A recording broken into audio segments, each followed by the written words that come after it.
Ayan guys, shout out kay Kapitan. Yan guys, Kapitan. Baka hindi kami makasama sa relief pa. Ayan guys, oh, may patunay na. Oh.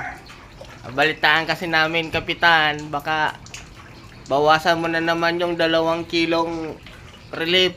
Oh, 2 kilo, 2 piraso na nga lang na sardinas. Babanatan mo pa yung isa, di ba na kami? Oh. Ang Kapitan, no, patunay. Oh. Kayo guys, yung saksi na binaha kami guys. Oh, Kapitan. Ha. Alam na, Kapitan. Ayan guys, oh. Oh. Mati ka talaga sa akin, Kapitan. Sigurado ka. Ha. Eleksyon. Logi ka sa akin. Ano? Oh. Ha. Kapitan. Baka naman. Dadalihin mo pa yung 2 pirasong sardinas, ha? Oo, yari ka sa akin, Kapitan, sa eleksyon.